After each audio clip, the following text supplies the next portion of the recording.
हरे कृष्णा कृष्णा कृष्णा हरे हरे, हरे Ram Ram Ram Hare Hare. Light लाव नाही इथे.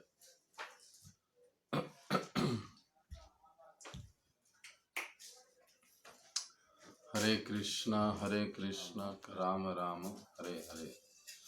जय राधा माधव कुंज बिहारी, गोपीजन वल्लभ गिरिवरधारी.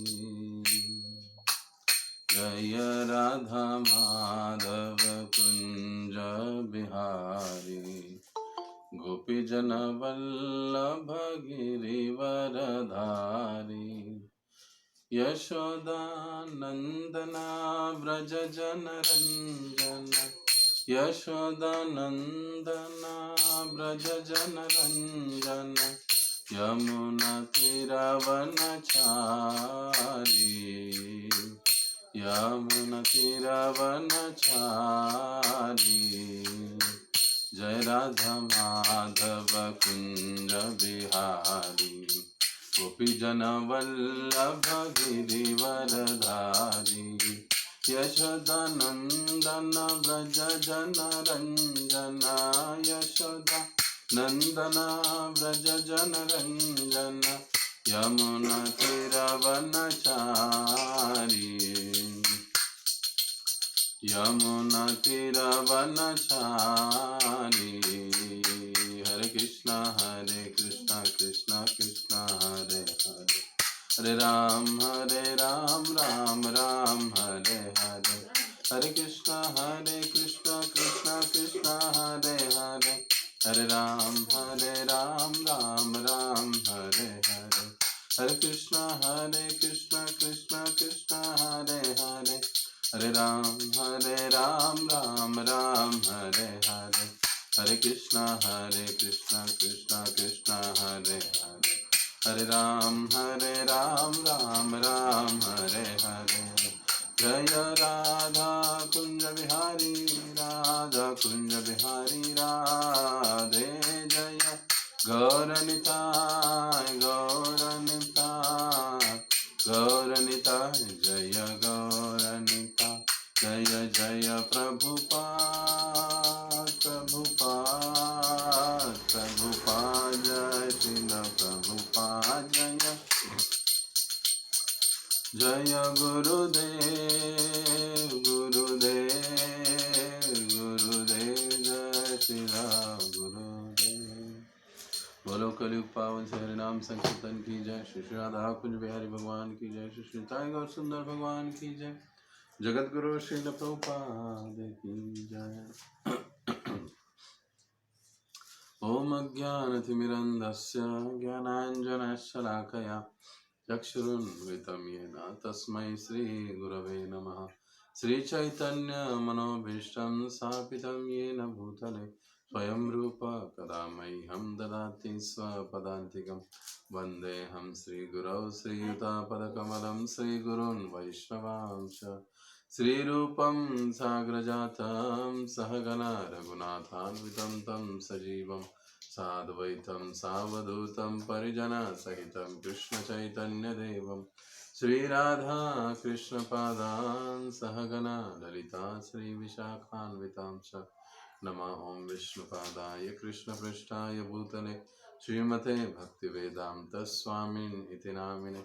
नमस्ते सारस्वते देवे गौरवाणी प्रचारिणे, निर्विशेष शून्यवादी पाश्चात्य देशतारिणे. नमो महावदन्याय कृष्ण प्रेम प्रदायते कृष्णाय कृष्ण चैतन्य नामिने गौरजुषे नमः. हे कृष्ण करुणा सिंधो दीनबंधो जगतपते, गोपेश गोपिका कांत राधा कांत नमस्तुते. तप्त कांचन गौरांगी राधे वृंदावनेश्वरी, वृषभानुसुते देवी प्रणमामि हरिप्रिये. वाञ्छाकल्पतरुभ्यश्च कृपा सिन्धुभ्य एव च पतितानां पावनेभ्यो वैष्णवेभ्यो नमो नमः. जय श्री कृष्ण चैतन्य प्रभु नित्यानंद, श्री अद्वैत गदाधर श्रीवासादि गौर भक्तवृंद. हरे कृष्णा कृष्ण कृष्ण हरे हरे, हरे राम राम राम हरे हरे। कल करोति वाचालं पङ्गुं यते गिरिं यत्कृपातमहं वन्दे श्रीगुरुं। हरे कृष्णा। तो आज की इस कक्षा में गुरुपादाश्रय कक्षा में आप सभी भक्तों का हार्दिक स्वागत है।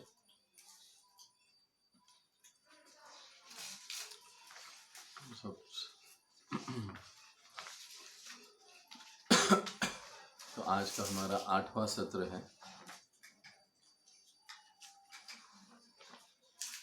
तो पिछली बार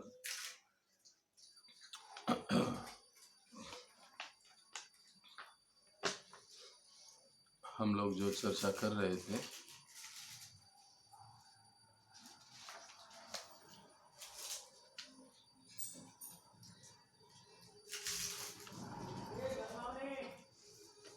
कौन है बाबा।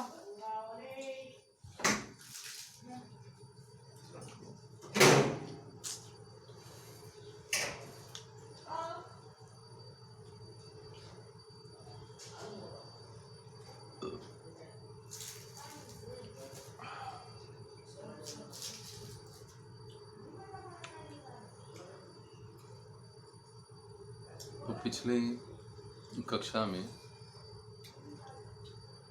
लगभग हम लोग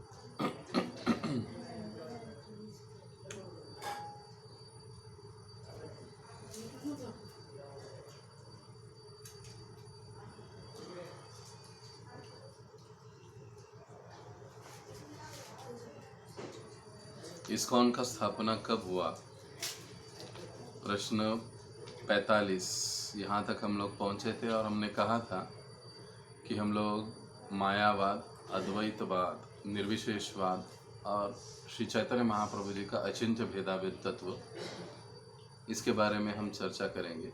लेकिन थोड़ा मैंने सोचा है कि इसको हम अंतिम सेशन में लेंगे तो वो ज़्यादा अच्छा रहेगा। तो हम जो मतलब जानकारी होनी चाहिए उसके कुछ महत्वपूर्ण प्रश्नों पर हम लोग आज चर्चा कर लेंगे। और ये जो विशेष रूप से जो टॉपिक है ये हम लोग अंतिम सत्र में देखेंगे। तो जैसे पिछली बार हमने देखा था कि भक्ति वेदांत स्वामी श्रील प्रभुपाद जी, भक्ति वेदांत, AC भक्ति वेदांत, इसका मतलब क्या है, A का मतलब क्या है, C का मतलब क्या है, भक्ति वेदांत क्यों कहा जाता है, ये क्या है, उस पर हमने चर्चा की थी। अब हम अगला जो प्रश्न है जो कि महत्वपूर्ण भी है उस पर हम चर्चा करेंगे, आरंभ करेंगे। प्रश्न नंबर 48, क्या हम रास लीला का अनुकरण कर सकते हैं क्या? भगवान जैसी रास लीला रचाते हैं वैसी रास का अनुकरण हम लोग कर सकते हैं क्या? तो इसका सीधा जवाब है कि हम लोग रास लीला का अनुकरण नहीं कर सकते हैं। सीधी बात है। अब ऐसा क्यों है, क्यों हम लोग रास लीला का अनुकरण नहीं कर सकते? अगर ऐसे पूछा जाता है जवाब, क्योंकि जब हम एक सवाल पूछा जाता है उसका जवाब देते हैं तो उस जवाब से और कुछ प्रश्न उपस्थित होते हैं। तो कभी कभी प्रश्नकर्ता जो भक्त होते हैं वो अगला प्रश्न, हाँ क्यों नहीं कर सकते हैं, हमें तो कोई प्रॉब्लम नहीं होनी चाहिए, हम क्यों नहीं रासलीला का अनुकरण कर सकते हैं? तो इसका जवाब सिद्धांत के अनुसार हमारा ये होना चाहिए, क्योंकि हम लोग बद्ध अवस्था में हैं, पहली बात। दूसरी बात, हम 3 गुणों से परे नहीं हुए हैं या 3 गुणों से हम लोग बद्ध है, जिसके कारण हम भगवान की रासलीला को समझ नहीं सकते हैं। और क्योंकि भगवान की रासलीला न समझने के कारण हम लोग उसका अनुकरण नहीं कर सकते हैं। ये एक जवाब। दूसरा जवाब कि भगवान की जो रासलीला होती है वो कोई साधारण स्त्री पुरुषों के संबंध की बातें नहीं है। भगवान दिव्य हैं। भगवान के साथ जितनी सारी गोपियां हैं वो उनकी शाश्वत पार्षद है, वे भी दिव्य है। ये रासलीला आत्मा के स्तर की बात है, शरीर के स्तर की बात नहीं है। हम रासलीला जो समझते हैं प्रायः वो शरीर स्तर पर हम समझते हैं। स्त्री पुरुष शरीर का आकर्षण, इस स्तर पर हम उसे समझते हैं। लेकिन ये समझने की गलती कभी नहीं करनी चाहिए कि भगवान श्री कृष्ण ने गोपियों के साथ जो रासलीला रचाई वो रासलीला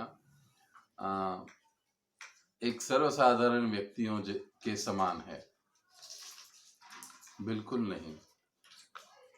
बल्कि ये आत्मा के स्तर की बातें हैं, ये साधारण व्यक्ति की बातें नहीं है। तो अब यहाँ पर कोई प्रश्न ये पूछ सकता है कि हाँ, आप लोग ऐसा तो बहुत भारी है आप लोगों का, भगवान जो करेंगे वो दिव्य होता है और हम लोग जो करेंगे वो गलत होता है या अच्छा नहीं होता है, ऐसे आप लोग कहते हो, बोलते हो। एक सीधी सी बात समझिए कि भौतिक जगत में लोग सिनेमा देखते हैं, पिक्चर्स आदि देखते हैं। पिक्चर में क्या दिखाई देता है हमको? सारी अश्लीलता, विभत्सता और हीरो हीरोइन के प्रेम संबंध आदि चीजें हम सिनेमा में देखते हैं।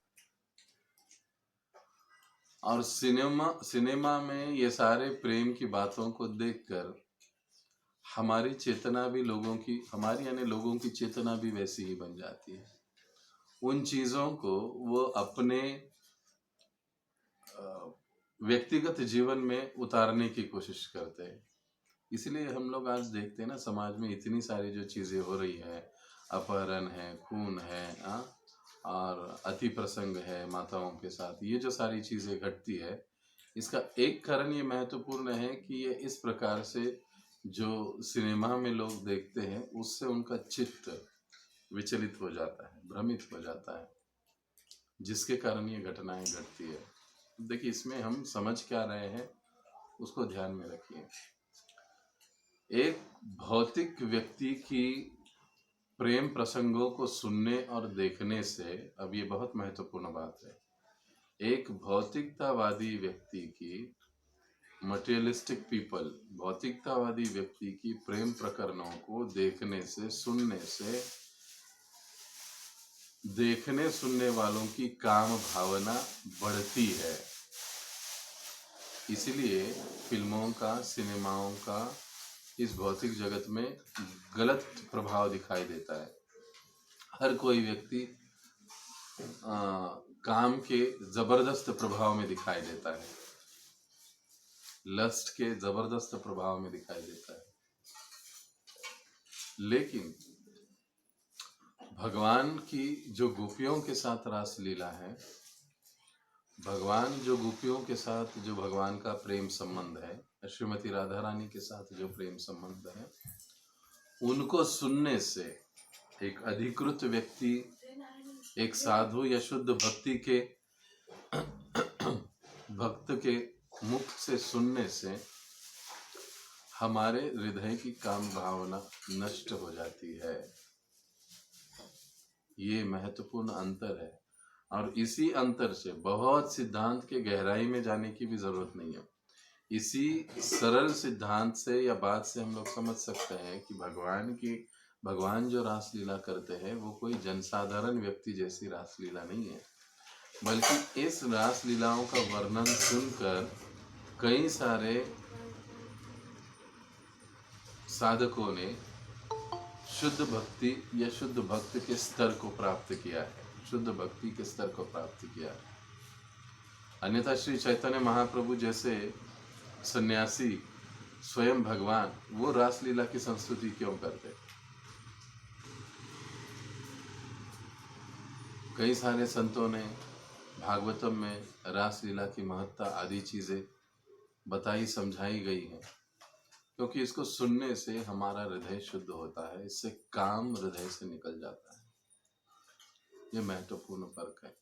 इसलिए भगवान की रासलीला जो है वो कोई साधारण व्यक्तियों का प्रेम संबंध की बातें नहीं है, ये आत्मा के स्तर की दिव्य कार्यकलाप है। और क्योंकि हम बद्ध अवस्था में होते हैं तो गलती से हम भी भगवान की रासलीलाओं को इस भौतिक जगत के प्रेम संबंधों जैसा ही समझ बैठते हैं। तो ये गलती हमको कभी नहीं करना चाहिए। जब रासलीला पर आपको प्रश्न पूछा जाता है तो कई बार थोड़ा सा विशेष रूप से भी पूछा जाता है, तो ये समझावट के लिए आपको इतना बताना काफी है। उदाहरण के साथ आप समझा सकते हो, बता सकते हो। अब आगे कि भगवान श्री चैतन्य महाप्रभु के गुरु कौन है, तो उनके गुरु का नाम हमको पता होना चाहिए। उनके गुरु का नाम है ईश्वरपुरी। अब भगवान श्री चैतन्य महाप्रभु जी ने कौन सा ग्रंथ लिखा, ऐसा प्रश्न आ सकता है, क्योंकि प्रायः हर सन्यासी साधु संत कुछ न कुछ तो अपना ग्रंथ लेखन करते हैं। तो चैतन्य महाप्रभु ने क्या लिखा? तो चैतन्य महाप्रभु ने 8 श्लोकों वाला केवल श्री चैतन्य शिक्षाष्टकम इसको लिखा। यद्या लिखा भी नहीं, उन्होंने स्वयं श्री चैतन्य महाप्रभु ने कोई शास्त्र लिखा नहीं, बल्कि केवल ये 8 श्लोकों वाला उन्होंने शिक्षाष्टकम बताया। चेतो दर्पण मार्जनम भव महादावाग्नि निर्वापनम, जो 8 श्लोक है उतना ही श्री चैतन्य महाप्रभु ने बताया, लिखा। बाकी कोई शास्त्र उन्होंने लिखे नहीं। अब पुनः यहाँ पर रिपीट हुआ है प्रश्न, 4 वर्ण और 4 आश्रम। तो हम सभी जानते हैं 4 वर्ण कौन से हैं और 4 आश्रम कौन से। ब्राह्मण, क्षत्रिय, वैश्य तथा शूद्र, ये 4 वर्ण हुए और 4 आश्रम। तो ब्रह्मचारी, गृहस्थ, वानप्रस्थ और सन्यासी। अब एक अगला प्रश्न जैसे आता है कि मृत्यु के बाद जीव का गति क्या होता है। भगवद गीता के अनुसार मृत्यु के बाद आत्मा कहाँ चला जाता है। अब भगवद गीता में भगवान क्या बताते हैं, अंत काले च मामेव स्मरण मुक्त्वा कलेवरम। अंतिम समय में, मृत्यु के समय में जो व्यक्ति मेरा चिंतन करता है, मेरा ध्यान करता है, मेरा नाम लेता है, वो शरीर छोड़ने के बाद मेरे पास आ जाता है। अब ये तो भक्त की बात हुई। अब अगर कोई अभक्त है वो शरीर छोड़ता है तो उसकी क्या गति होती है, वो कहाँ जाता है। तो उसके लिए जवाब आपका क्या होना चाहिए। यहाँ पर मैं जितना सिंपल और सरल हो सकता है उतना बता रहा हूँ, और मतलब उतना बताना आपको काफी है कहीं पर। अब जो अभक्त है उनका मृत्यु के बाद क्या गति होती है, जीवन भर उनके कर्म कैसे रहे हैं, एक। दूसरी बात, मृत्यु के समय में उनका उठाई तुम मृत्यु के समय में उसकी इच्छा कैसी थी, इच्छा क्या थी। इन 2 चीजों पर उसको अगला शरीर या अगला जन्म प्राप्त होता है। अभक्त का जो गति होता है वो गति 2 बातों पर निर्भर होता है। एक तो उसका जीवन भर का कर्म कैसे किया है, क्या किया है, और दूसरा मृत्यु के समय की उसकी इच्छा या चेतना, उसके ऊपर उसका अगला जन्म निर्धारित होता है, उसे अगला शरीर मिलता है। भौतिकतावादी या अभक्त व्यक्ति, अब भक्त जो है वो अंतिम समय में भगवान का चिंतन करता है और भगवान को प्राप्त करता है। तो अभी आप कहोगे कि प्रभु जी हो सकता है कि भक्त को भगवान की याद ना आए, ऐसे भी तो हो सकता है कभी कभी। लेकिन अगर हमने पूरे जीवन में प्रामाणिकता से कृष्ण भावना का प्रैक्टिस किया है तो भले ही हम भूल जाए लेकिन भगवान हमें भूलते नहीं या अपने आप को भूलने नहीं देते। वो याद भक्त को दिलवा देते हैं, क्योंकि गीता में भगवान कहते हैं ना, मत्त ज्ञान मुझसे ही स्मृति और विस्मृति अपोहनम च, मुझसे ही स्मृति और विस्मृति उत्पन्न होती है, मैं ही करवाता हूँ। अगर हमने जीवन भर प्रामाणिक कृष्ण भावना का प्रयास किया है, साधना की है, तो हम मृत्यु के समय में नहीं भूल सकते। अब कई बार प्रश्न लोग कहते हैं अगर कोई कोमा में होगा और वैसे ही मर गया तो, बहुत भारी भारी प्रश्न पूछने वाले लोग होते हैं। अगर कोई कोमा में है तो उसको तो कोई चेतना ही नहीं होती है, वो कैसे याद करेगा। लेकिन उसकी चिंता भगवान कर लेते हैं, भले ही वो कोमा में क्यों ना हो। लेकिन अगर उसने प्रैक्टिस स्वल्पम अपस्य धर्मस्य त्रायते महतो भयात्, गीता में भगवान कहते हैं कि थोड़ी सी भी यदि कोई प्रगति इस मार्ग पर कृष्ण भावना की कर लेता है तो मैं उसका सबसे बड़े भय से रक्षण कर लेता हूँ, स्वयं भगवान कहते हैं। तो उस केस में भी हमको चिंता करने की, भय की कोई आवश्यकता नहीं, बल्कि भगवान उस स्थिति को संभाल लेते हैं। तो ये कुछ जो है मृत्यु के बाद का जीवन या गति, ये प्रश्नों के बारे में, भक्तों के बारे में, अभक्तों के बारे में क्या स्थिति होती है। अब 4 वेद कौन से हैं? उसमें ऋग्वेद, यजुर्वेद, सामवेद और अथर्ववेद।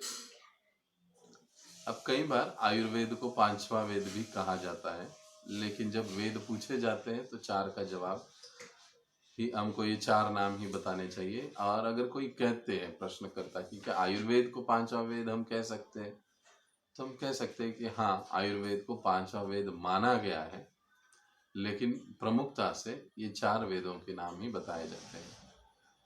अब अगला प्रश्न, वैसे ये प्रश्न हमने पहले इस कर लिया है कि गुरु के साथ जो संग होता है वो कौन से प्रकार का होता है, एक वपु संग और दूसरा वाणी संग। अब अगला जो प्रश्न है वो है बृहद मृदंग का क्या मतलब है। एक महत्वपूर्ण प्रश्न है, बृहद मृदंग। कई बार पता नहीं होता है लोगों को, लेकिन बृहद मृदंग यानी बहुत बड़ा मृदंग। जैसे ना, ऐसे क्यों? क्योंकि मृदंग जब एक जगह पर, एक स्थान पर बजता है तो उसकी जो आवाज है वो बहुत सारे जगह फैल जाती है, सुनाई देती है। तो इस्कॉन में विशेष रूप से भक्ति सिद्धांत सरस्वती ठाकुर जी का ये शब्द है, वे कहा करते थे कि प्रचार करना और ग्रंथों का वितरण करना, ये क्या है? ये बृहद मृदंग कहलाता है। क्योंकि हम पुस्तक वितरण करेंगे तो हमारा प्रचार बहुत जोर शोर से होगा, हम प्रचार करेंगे तो हम बहुत विस्तारित होंगे। इसलिए बृहद मृदंग का मतलब क्या है? प्रचार का कार्य और पुस्तक वितरण का कार्य, इसे बृहद मृदंग इस्कॉन में कहा जाता है।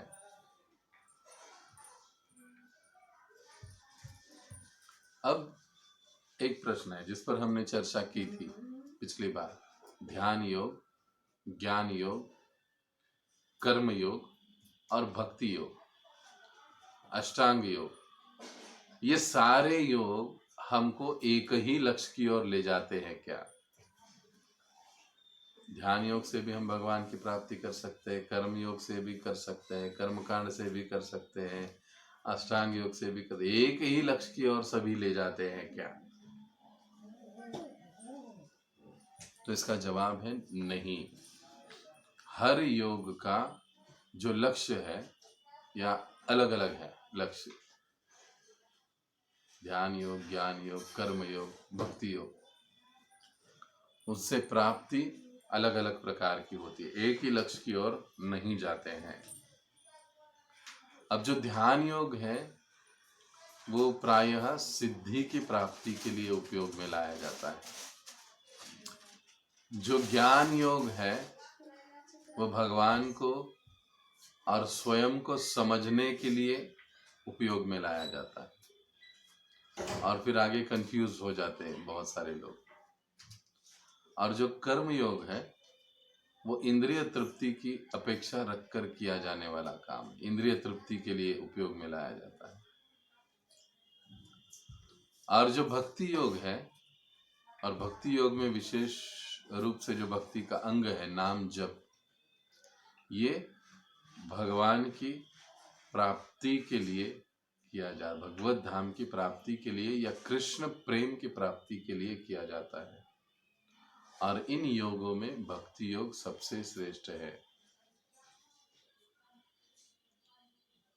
ये आपका जवाब होना चाहिए ग्रॉसली और संक्षेप में। अब मन का कार्य क्या है?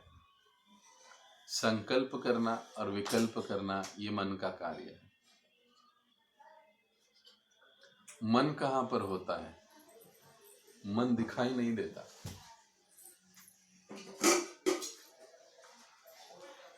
तो मन कहाँ पर होता है? अब जो मानस शास्त्रज्ञ है उनमें भी इसके बारे में कई सारे मतभेद है, और कंफ्यूज है वो। लेकिन वैदिक शास्त्रों के अनुसार मन का जो स्थान है वो यहाँ पर है।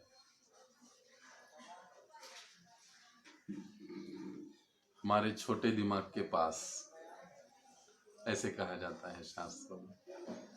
हृदय यहाँ पर है, मन कहीं और है। लेकिन कई बार गलती से लोग मन को हृदय या मन, ये एक ही रूप से उसका उपयोग करते हैं। लेकिन दोनों चीजें शास्त्रों की दृष्टि से अलग अलग है। मन का जो कार्य होता है वो संकल्प करना किसी चीज की प्राप्ति, किसी वस्तु के प्राप्ति के लिए, और विकल्प करना यानी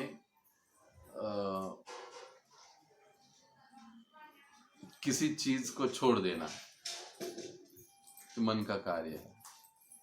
स्टोरेज करवा के रखना सारी स्मृतियों को, ये मन का कार्य है। हाँ, यहाँ पर दो ही बताया है कि मन में अलग अलग भाग होते हैं, संकल्प वाला, विकल्प वाला, स्टोरेज वाला। जो भी हमारे पहले की स्मृतियां हैं वो मन में संरक्षित होती है। इसीलिए जब हम आज रसगुल्ला खाते हैं तो हम कहते हैं ना, अरे ये उस दिन खाया था, ऐसे नहीं है, इसका टेस्ट थोड़ा कम है, उस दिन बहुत बढ़िया था। तो ये कहाँ से आया? ये पिछला जो टेस्ट हमने किया था, खाया था, वो मन में रह गया, स्टोरेज हुआ था। इसलिए अब माइंड कंपैरिजन कर रहा है, अरे उस दिन जो खाया था और आज जो खाया है वो उसमें थोड़ा फर्क है। ये मन का कार्य है, संकल्प करना, विकल्प करना, और विशेष रूप से स्टोरेज करना हमारे पूर्व स्मृतियों का, ये मन के कार्य है। अब 5 कर्मेंद्रियां कौन सी है हमारी, ये हमको पता होना चाहिए। हाथ, पैर, मुख, उपस्थ और गुदा, ये 5 कर्मेंद्रिय जिससे कर्म जीव करता है, जिसके द्वारा, इन इंद्रियों के द्वारा जीव कर्म करता है। अब 5 ज्ञानेंद्रिय, अब शब्द ही समझिए आप, कर्मेंद्रिय कर्म करने वाली इंद्रिया, ज्ञानेंद्रिय ज्ञान प्राप्त करने वाली इंद्रियां। अब ये ज्ञानेंद्रिय कौन सी हैं? कान, कान से हम सुनते हैं तो हमको ज्ञान मिलता है। फिर उसके बाद आंखें, आंखों से देखने से हमको ज्ञान की प्राप्ति होती है। नाक, सूंघने से हमको पता चलता है कि सुगंध है, दुर्गंध है, क्या है, कैसे है। जिह्वा, चखने से हमको पता चल जाता है चीज़, वस्तु कैसी है, वो तीखी है, मीठी है, नमकीन है, पता चलता है। और त्वचा, त्वचा से हमें महसूस होता है ठंडा है, गर्म है, हाँ, और सॉफ्ट है या रफ है, ये हमको त्वचा से पता चलता है। तो ये क्या है? ये इंद्रियों के द्वारा हमें इस भौतिक जगत का जो भी ज्ञान है उसको प्राप्त करने में सहायता मिलती है, इसलिए उसे ज्ञानेंद्रिय कहते हैं। अब श्री चैतन्य महाप्रभु के अनुसार उत्तम भक्त वो किसे कहते हैं? जो भक्त या जो साधक गोपीर भरतु पद कमलयो दास दासानुदास, दास दासानुदास, इस भाव के साथ सभी से व्यवहार करता है, ऐसे भक्त को श्री चैतन्य महाप्रभु सर्वश्रेष्ठ भक्त कहते हैं। और श्री चैतन्य महाप्रभु के मत के अनुसार सबसे उत्तम भक्त कौन है? वो है वृंदावन की गोपियां। और गोपियों के चरण चिन्हों का अनुसरण करने वाले दास दासानुदास, इस भाव से चलने वाले श्री चैतन्य महाप्रभु कहते वो उत्तम भक्त है। अनुकरण करने वाले नहीं, अनुसरण करने वाले। अब प्रकृति के 8 घटक कौन से हैं? यानी 8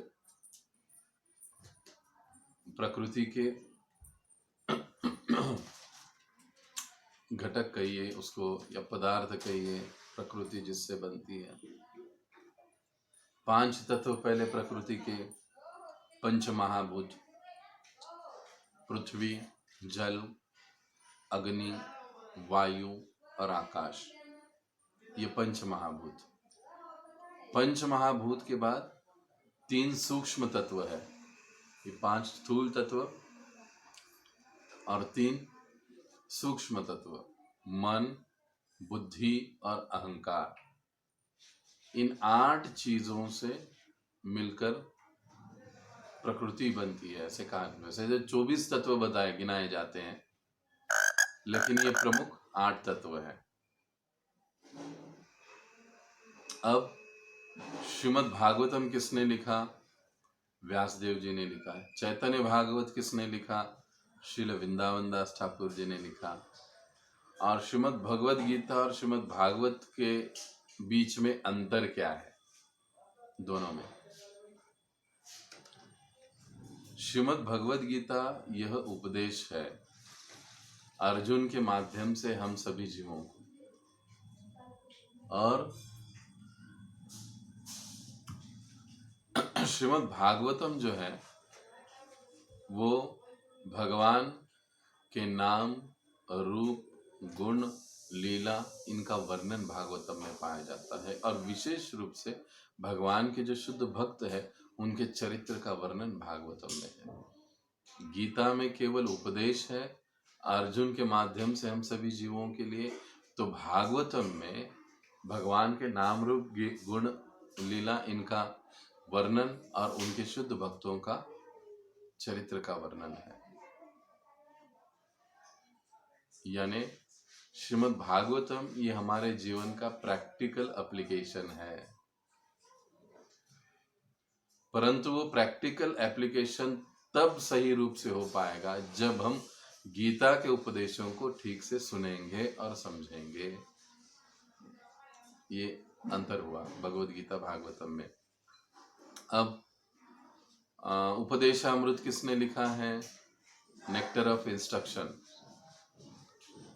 वो श्रील रूप गोस्वामी ने लिखा है। एक भक्तों को इन ग्रंथों को अवश्य रूप से पढ़ना चाहिए। भक्ति Rasamrita Sindhu, nectar of devotion, किसने लिखा है? श्रील रूप गोस्वामी पाद जी ने लिखा है। इसको भी अवश्य सुनना चाहिए। अब 3 प्रकार के ताप कौन से हैं, तकलीफें, जो इस भौतिक जगत में हर जीव को प्राप्त होती है, कोई इससे बच नहीं पाता। इसमें आदि भौतिक क्लेश, त्रिताप भी कहा जाता है और त्रिविध क्लेश भी कहा जाता है इसको। तो कंफ्यूज नहीं होना, जब क्लेश पूछा है तो कोई कहेगा कि अरे हमको तो त्रिताप पता है, ये क्लेश क्या है, 3 प्रकार के क्लेश बताइए, तो भी यही जवाब देना है। त्रिताप कौन से हैं, तो भी यही जवाब है। और 3 प्रकार के दुख या तकलीफें इस भौतिक जगत में हमको मिलती है, ऐसा भी कोई पूछता है तो भी यही जवाब है। अब जवाब क्या है? 3 प्रकार के ताप होते हैं जो हर जीव को इस भौतिक जगत में आने के बाद मिलते रहते हैं।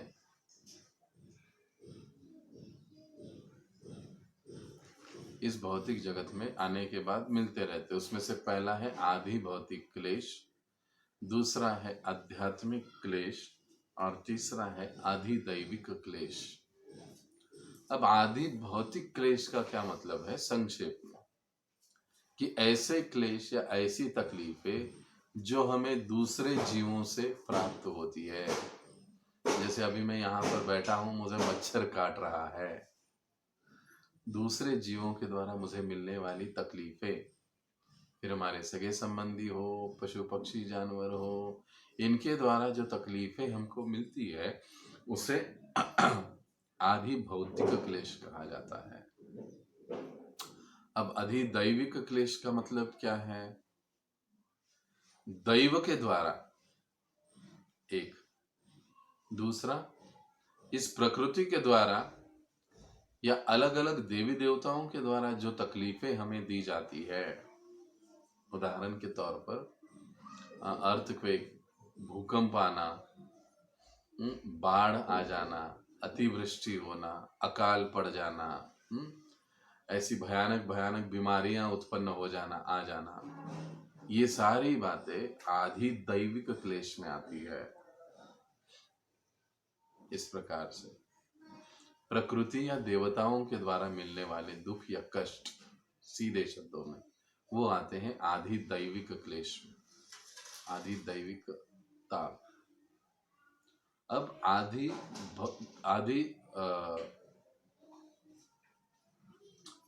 आध्यात्मिक क्लेश, आदि भौतिक, आदि दैविक और आदि आध्यात्मिक क्लेश। अभी आध्यात्मिक क्लेश, इसका मतलब क्या है कि हमारा स्वयं का शरीर और मन, इनके द्वारा हमको जो तकलीफ होती है उसे कहा जाता है आदि आध्यात्मिक क्लेश, तकलीफें।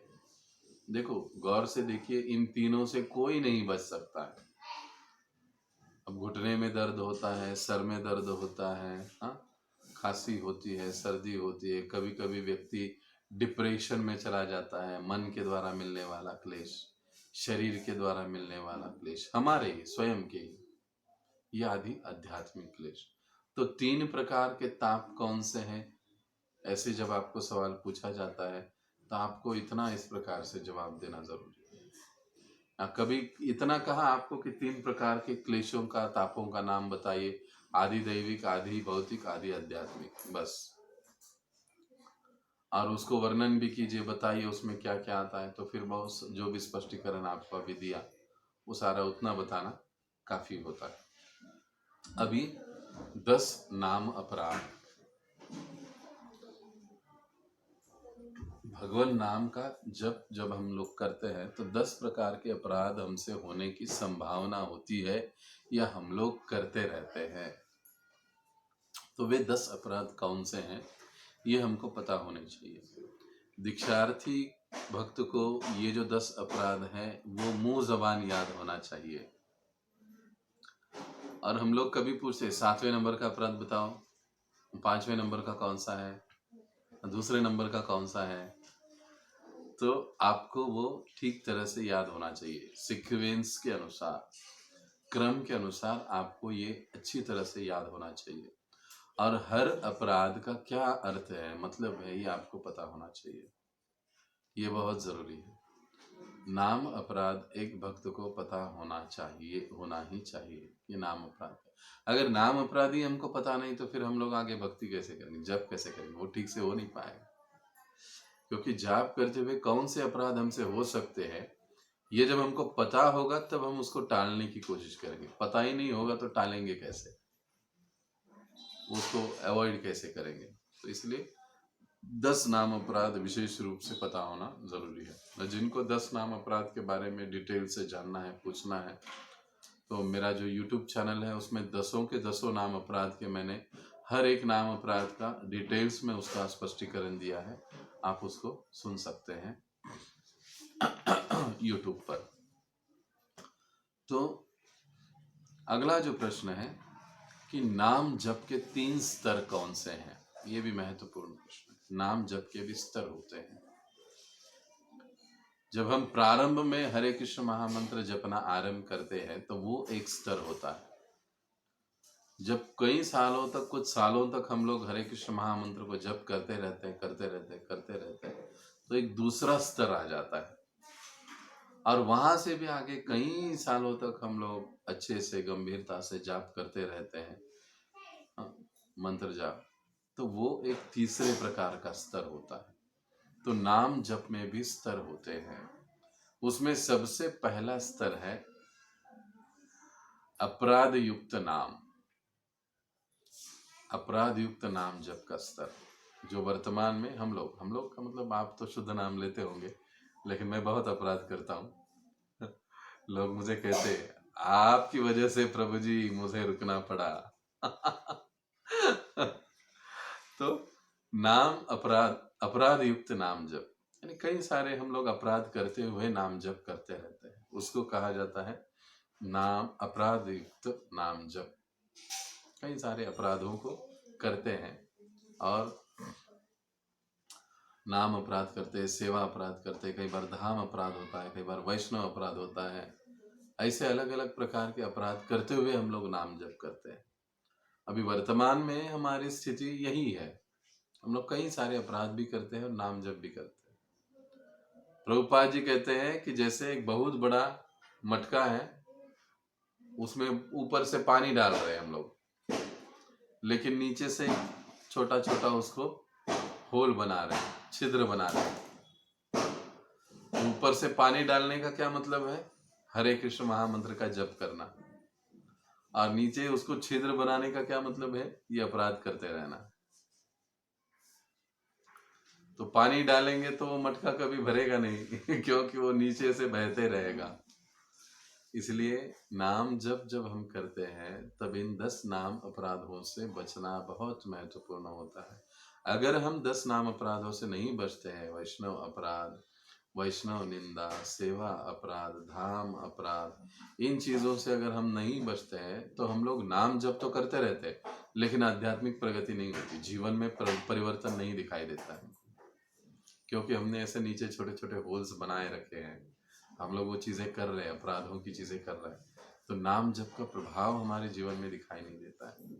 तो ये जो पहला स्तर होता है साधक का, वो होता है अपराध युक्त नाम जप। ये अपराध करते करते अब आहिस्ता आहिस्ता समझ में आ जाता है, अरे मुझे ये नहीं करना चाहिए, वो नहीं करना चाहिए, ऐसे नहीं बोलना चाहिए, ऐसे नहीं पेश आना चाहिए, मुझे ऐसी ऐसी सेवाएं करनी चाहिए, मुझे ऐसे ऐसे भक्तों में जाना चाहिए, ऐसे ऐसे भक्तों में जाना चाहिए, ऐसे ऐसे भक्तों के संग में मुझे रहना चाहिए। ये बात समझ में आती है तो फिर सुधारना चालू हो जाती है, आरंभ हो जाती है। तो फिर आहिस्ता आहिस्ता अपराध युक्त नाम जप के स्तर से साधक ऊपर उठने लगता है, वो होता है नामाभास स्तर, नाम आभास स्तर। अब नाम ही देखिए इसका, इस स्तर का नाम आभास, यानी हमें शुद्ध नाम के प्रभाव का आभास होने लगता है।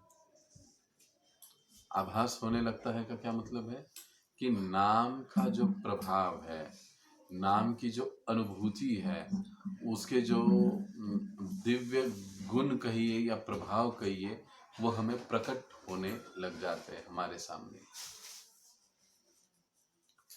इसे कहा जाता है नामाभास। नामाभास के स्तर में साधक की ओर से जो अपराध है ना 99% तक कम हो जाते हैं, होते नहीं है। 0.1% कहीं कुछ रह जाता है, लेकिन नामाभास में लगभग साधक वो अपराध मुक्त जाप करता है। हमारा उद्देश्य है ये स्तर को प्राप्त करना जल्द से जल्द। अगर हम अपराध युक्त नाम जप करते रहेंगे तो ये जीवन भी चला जाएगा, लेकिन होगा कुछ नहीं फिर।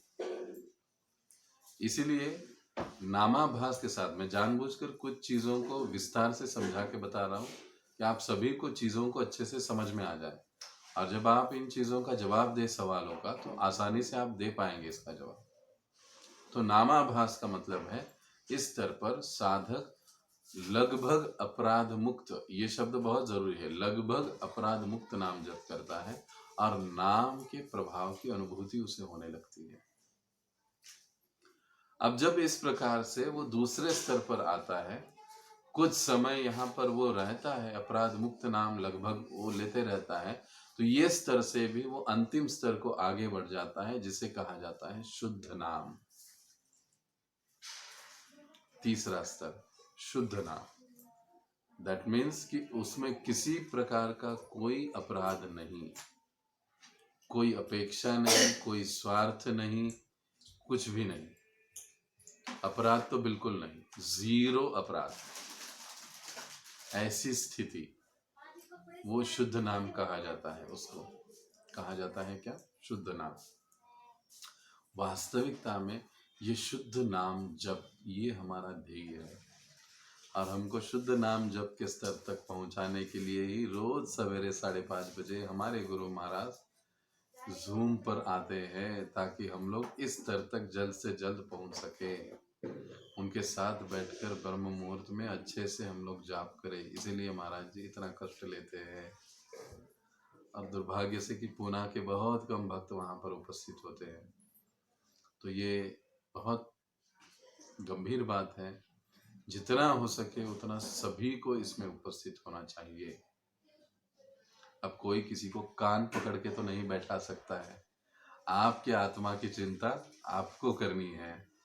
मिल गया सब कुछ, लेकिन अगर उसका उपयोग ही आपने ठीक से नहीं किया तो फिर जो चीज मिली है उसका कुछ उपयोग नहीं होगा। जैसे ना घोड़ा है, उसको बहुत प्यास लगी है, तो मालिक दयावान है, वो क्या करता है, उसको पानी पिलाने के लिए पानी उसके सामने लाता है, रखता है, लेकिन घोड़ा पानी नहीं पीता है। मालिक बहुत दयावान है, तो वो क्या करता है, घोड़े का मुंह उस पानी में डुबोने की कोशिश करता है ताकि वो पानी उसके मुख में जाए। लेकिन घोड़ा इतना जिद्दी है कि वो अपना मुंह ही नहीं खोलता है। तो अगर मुंह नहीं खोलेगा तो उसका प्यास बुझेगा नहीं। ठीक उसी प्रकार से वैष्णव की कृपा से, श्रील प्रभुपाद जी की कृपा से सारी जो आत्मिक उन्नति के लिए चीजें हैं वो बहुत सहजता से हमारे पास मिली है, हमको मिल रही है। अगर उसका उपयोग ही हम लोग नहीं करेंगे तो इन चीजों का हमारे लिए कोई लाभ नहीं होगा। हमारी तृष्णा, जन्म मृत्यु का चक्र, ये छूटना बड़ा मुश्किल हो जाएगा। इसलिए नाम जप के ये 3 और तीसरा जो स्तर है, ये प्राप्त करना हमारा उद्देश्य है। इसीलिए एक साधक को, जो नव साधक है, उसको जितना अधिक जल्दी हो सके उतना उसे अपराध कम करके नामाभास के स्तर पर आना चाहिए। ये जब हम जप करके उठते हैं तो हमको ये सोचना चाहिए कि आज मुझे पूरा प्रिकॉशन लेना है कि मुझसे किसी प्रकार का कोई अपराध ना हो, न सेवा, न धाम, न वैष्णव, न किसी वैष्णव की निंदा। अगर ऐसा कुछ कहीं दिखाई दे रहा है, हो रहा है, तो मैं वहां से विष्णु विष्णु कहकर दूर निकल जाऊंगा लेकिन वहां पर कान नहीं लगाऊंगा अपने। ये चीजें हमारे अच्छे साधना के लिए बहुत जरूरी है। तो ये नाम जप के 3 स्तर जो हमें पता होने चाहिए और बताना भी आना चाहिए। अब जो प्रश्न मैंने डिटेल में बताए हैं, ये प्रश्न सभी के लिए पूछे जाते, कोई शिक्षित हो या अशिक्षित हो, जो हमको पता होने ही चाहिए। इसीलिए जानबूझकर कुछ प्रश्नों के जवाब मैं डिटेल्स में दे रहा हूं, ताकि अगर कोई पढ़ा लिखा भी नहीं है तो उसको भी ये चीजें समझ में आ जाए और वो जवाब दे पाए। अब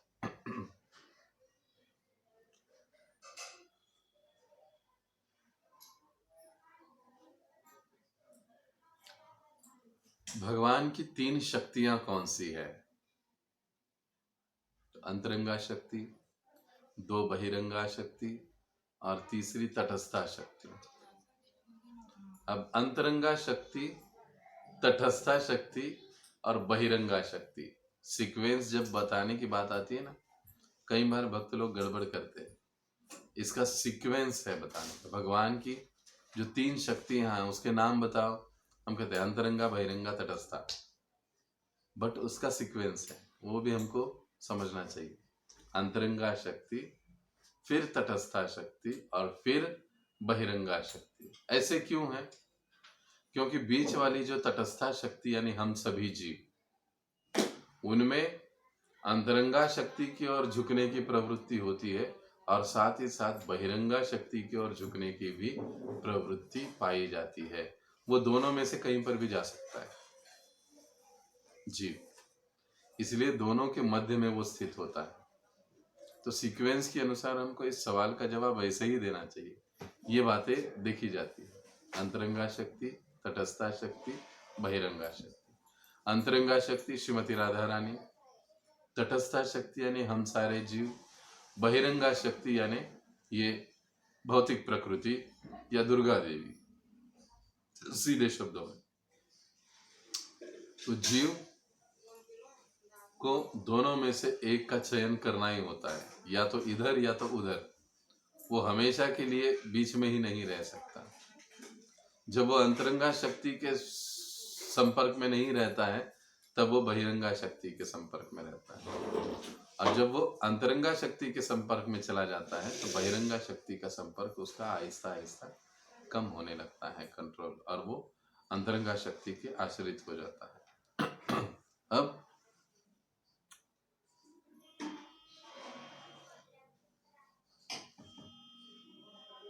मृत्यु के बाद आत्मा भगवान में लीन हो जाता है। प्रायः जो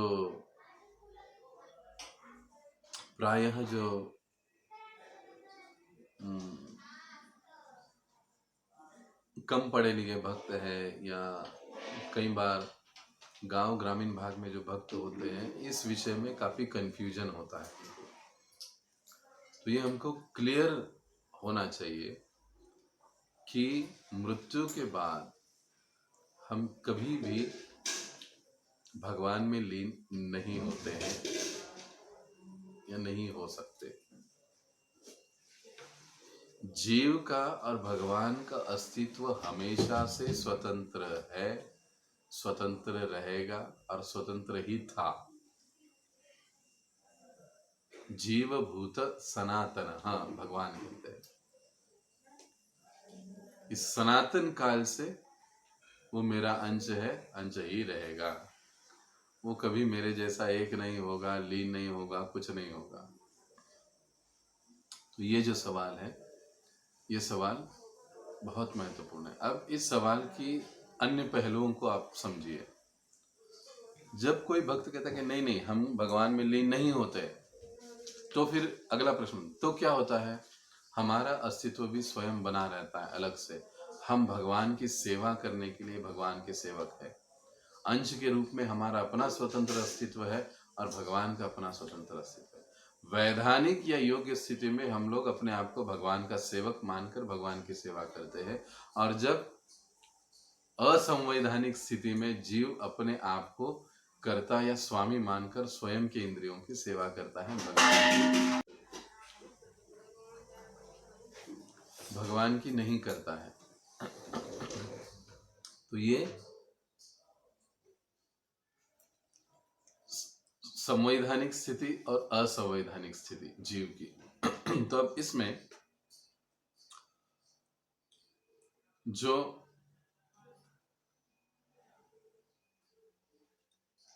भगवान में लीन होने की बात है वो कभी भी होती नहीं है। अब जो प्रश्न पूछा जाता है आपको, मतलब अभी आपको प्रश्न पूछा कि क्या मृत्यु के बाद हम लोग भगवान में लीन होते हैं, तो हम कहेंगे नहीं। क्यों नहीं होते हैं? क्योंकि जीव और भगवान दोनों का अस्तित्व स्वतंत्र है। जीव भगवान का सनातन अंश है, इसलिए वो उसमें लीन नहीं हो सकता हमेशा के लिए। कुछ समय के लिए अब मुक्ति का एक वो प्रकार है, जैसे हम देखते हैं ना, शिशुपाल का जब वध हुआ तो शिशुपाल का आत्मा भगवान में चला गया।